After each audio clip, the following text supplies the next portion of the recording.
Welcome to learning. Learn it, feel it, live it. Have you ever had that feeling where you say something in English and it sounds perfectly fine in your head, but when it comes out, you get a slightly confused look from people? Well, a lot of the time it just comes down to tiny little mistakes with common words. Today, we're going to fix 5 of the most common noun errors for good. So let me tell you a quick story. A few months back, one of my students, a really advanced speaker, by the way, was in a huge project meeting, and he said this exact sentence: "I have many informations about this project." So, what's the problem here? Now, here's the thing. Everybody in that meeting knew exactly what he meant, but it sounded, well, a little bit off, a little unnatural, and that is the key. These tiny noun mistakes are the ones that even good and sometimes great English speakers make. They're the small details that can make your English feel just a little less fluent. So let's fix them together. All right, first up is the big one, the most common error and the exact one my student made. It's all about adding an S where it just doesn't belong.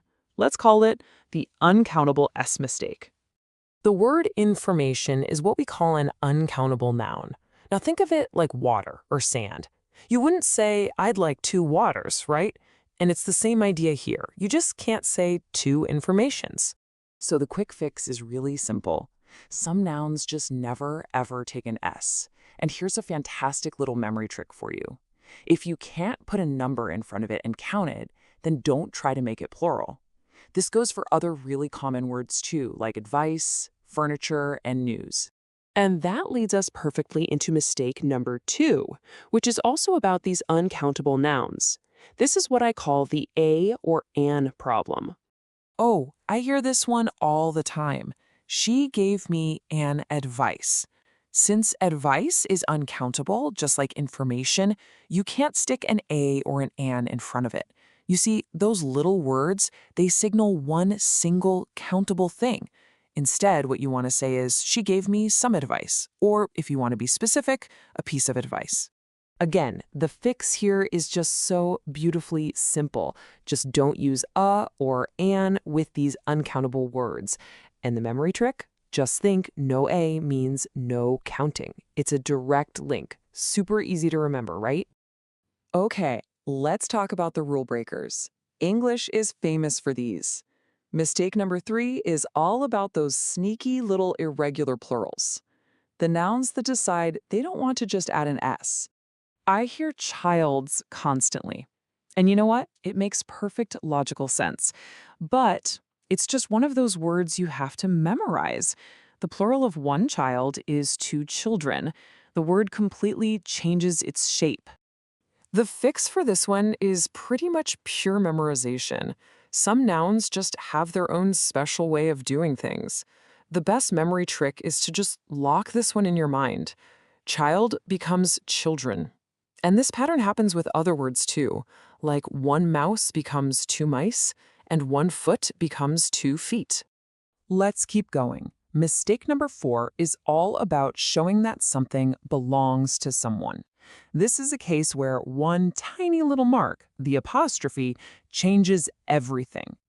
Take a really close look at the slide here. If you write, "My boss is meeting," it sounds like you have more than one boss and that those bosses are the meeting, which doesn't really make sense. What you're trying to say is that the meeting belongs to your one boss. And for that, you need the apostrophe S. My boss's meeting. See the difference? So the most important point here is this. Use S to show that someone owns something. And the memory trick is just to ask yourself a simple question. Does this thing belong to someone or something? If the answer is yes, you just add that little apostrophe S. And finally, we're at mistake number 5. Now this one's a little different. It's not about the noun itself, but about its partner, the verb that you use with it. You know, some words are just picky about the company they keep. What's really interesting here is why people make this mistake. In so many other languages, it's totally normal to say you give an interview. But in English, if you're the person answering the questions, you have an interview, or you do an interview. It's actually the person asking the questions who gives it. The fix here is to learn these common word pairs, which are sometimes called collocations. And the memory trick for this one is super direct and I think really powerful. You don't give an interview, you have one. Simple as that. Okay, so you've heard all the theory, but now it's time to actually feel the English. Let's do a really quick practice round. I'm going to give you two options, and I just want you to think about which one sounds more natural. Here we go. First one. Which one sounds better in your ear? Many advices or some advice? Yeah, it's some advice, of course. You can almost feel how that S at the end just doesn't belong there.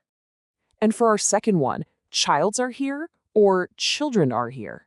I want you to actually say both of them out loud right now. Go on. Feel the difference. One sounds a bit clunky, and the other one just flows so much better. It's children are here. Okay, now it's your turn. For your homework, I want you to write just one sentence in the comments below. Use one of the nouns we talked about today, or maybe another one that you find confusing. Don't be shy. I promise you, I will check them for you.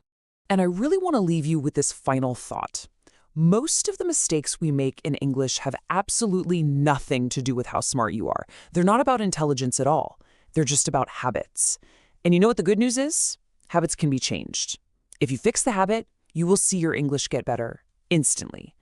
Thank you so much for being here today. If you found this helpful, it would mean the world if you'd give it a like and subscribe so you don't miss our next episode. And of course, feel free to share this with anyone else you know who's working on their English. Until then, this is LearnEng. Learn it, feel it, live it. Take care, and I'll see you next time.